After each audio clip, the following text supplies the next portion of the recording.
UPSC के candidates की दिल की धड़कनें बढ़ चुकी हैं। बस कुछ ही दिन रह गए हैं यूपीएससी प्रिलिमिनरी एग्जामिनेशन में। All the students are searching for the magical ways to clear the exam in last few days. हजारों वीडियोस देख ली, those who are suggesting the tips to be followed in last these few days. अब मेरी पहली tip ये है कि ऐसा कोई भी वीडियो देखकर अपना समय बर्बाद ना करें। अच्छा, मुझे एक बात बताइए कि ठीक एग्जाम के आधे घंटे पहले आपको भूख लगी और आप इडली सांभर खा रहे हैं, तो क्या उसकी स्ट्रैटेजी बदल जाएगी?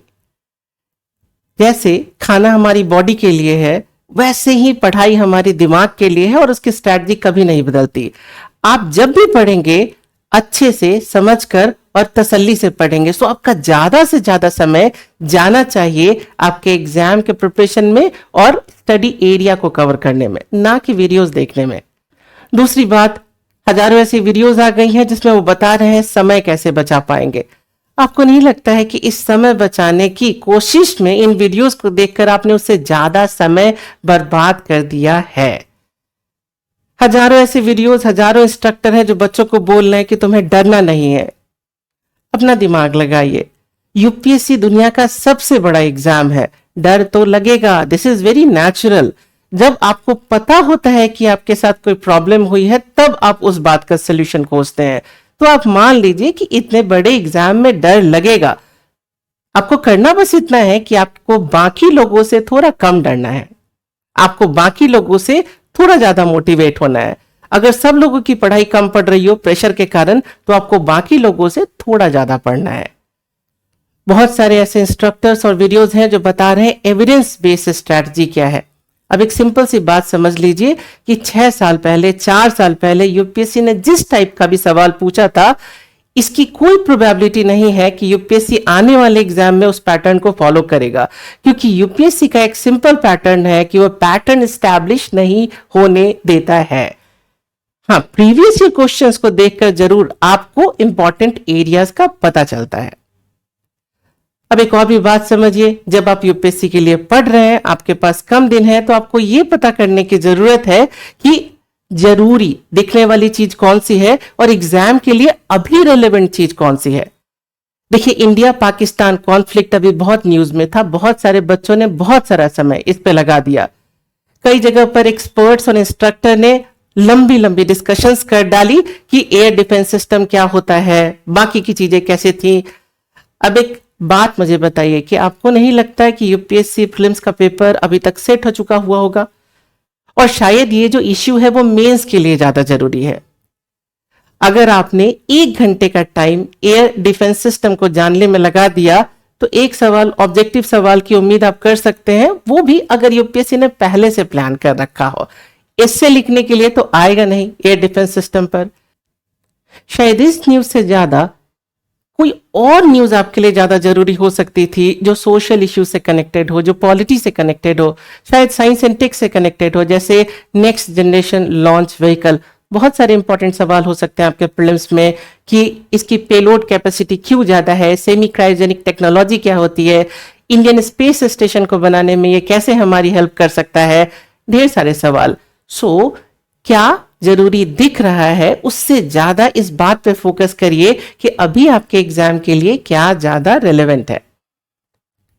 अब एक और सिंपल सी बात याद रखिए कि आने वाले कुछ दिनों में जो आपके 3 फोकस एरियाज होने चाहिए, वो होने चाहिए current affairs, previous year questions और CSAT. Current affairs, think about the subjects जैसे पॉलिटी एंड गवर्नेंस, जैसे science and technology, environment and ecology, economy. अब ऐसे सारे पार्ट्स में मोस्टली जो क्वेश्चन पूछे जाएंगे, उनका कॉन्टेक्स्ट जो है वो करंट अफेयर्स से आएगा। सो ज्यादा से ज्यादा करंट अफेयर्स पढ़िए, प्रीवियस ईयर क्वेश्चंस पे कमांड करिए। प्रीवियस ईयर क्वेश्चंस पे कमांड करना इसलिए जरूरी है क्योंकि मोस्ट ऑफ द मीटी एरियाज ऑफ अ सब्जेक्ट, जैसे हिस्ट्री में अगर आप ब्रिटिश एक्सपेंशन के इंपॉर्टेंट वॉर्स की बात करते हैं, वो सब कुछ प्रीवियस ईयर क्वेश्चंस में कवर है। सो जब आप उसे पढ़ते हैं, you will get the general background around those areas. CSAT के प्रीवियस ईयर क्वेश्चंस को जरूर सॉल्व करिए। बहुत सारे ऐसे कैंडिडेट हैं जिनका कॉन्फिडेंस लेवल कम हो रहा है क्योंकि उनको लगता है वो सीसैट में अच्छा नहीं कर पाएंगे। पर मेरा सवाल तो ये है कि ये बात तो आप तब डिसाइड करेंगे जब आपने सीसेट का एक्चुअल पेपर देखा हो। देखिए, most of the institution they set the CSAT test paper in a difficult way so that you would get attracted towards them. This is the truth.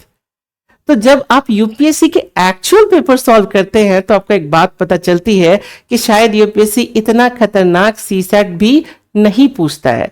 एक ब्यूरोक्रेट बनने के बाद जितने एप्टीट्यूड और मैथमेटिक्स की आपको जरूरत पड़ेगी, शायद उतना ही आपसे पूछा जाएगा सीसेट में। तो सीसेट के पेपर सॉल्व करके शायद आपका कॉन्फिडेंस वापस आ जाएगा।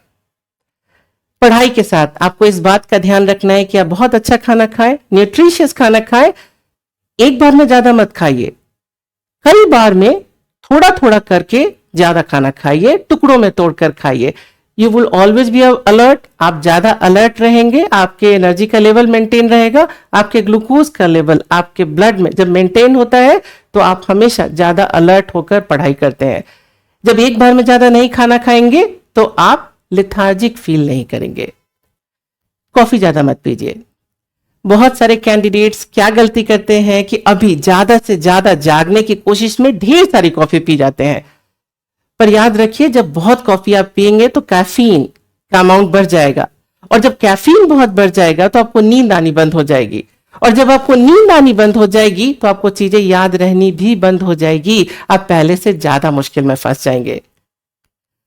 अब एक और भी बात याद रखिए, एक बच्चा मिला, और ऐसे बहुत सारे बच्चे हैं जो मुझे मैसेज करते हैं, कह रहे हैं एग्जाम से बहुत डरे हुए हैं, एग्जाम से बहुत डरे हुए हैं कि रिजल्ट क्या होगा पता नहीं है।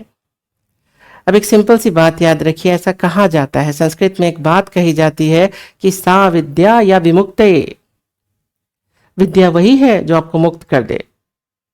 तो आपको नहीं लगता है कि ये जो मुक्ति है ये हर चीज से होनी चाहिए, और ये आपके डर से भी होनी चाहिए। अगर आपकी पढ़ाई आपको पहले से अच्छा इंसान नहीं बना पा रही है, पहले से बहादुर इंसान नहीं बना पा रही है, वो आपके डर से आपको आजाद नहीं कर पा रही है, तो उस पढ़ाई का मतलब नहीं बनेगा। तो अपनी पढ़ाई का मतलब भी खोजिए। बहुत सारे बच्चे कह रहे हैं कि रिजल्ट क्या होगा पता नहीं है, बहुत डरे हुए हैं।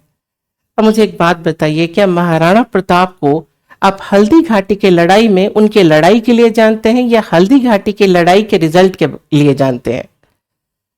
अगर महाराणा प्रताप ने रिजल्ट की चिंता की होती तो शायद इतिहास नहीं बना होता। तो एक सिंपल सी बात याद रखिए, अपनी अपनी जगहों पर आपका काम बहुत बड़ा है, ये सिर्फ पढ़ाई नहीं है। देश के उन लाखों लोगों के लिए आप लड़ भी रहे हैं, जिनकी जिंदगी आप बहुत अच्छी बना पाएंगे जब आप एक बार इस एग्जाम को क्लियर कर पाएंगे।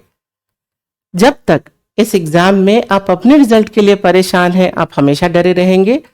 जब आपको अपना और इस एग्जाम का पर्पस पता होता है, जब आपको पता होता है कि इस एग्जाम को क्लियर आप सिर्फ अपने लिए नहीं कर रहे हैं, बल्कि जिस दिन आपने ये एग्जाम क्लियर किया, आपकी काबिलियत इतनी होगी कि आप लाखों लोगों की जिंदगी को पहले से बेहतर बना पाएंगे। इसका पर्पस बहुत बड़ा है। जिस दिन आप इस बात को समझ लेते हैं, उस दिन के बाद बहुत डर नहीं लगता।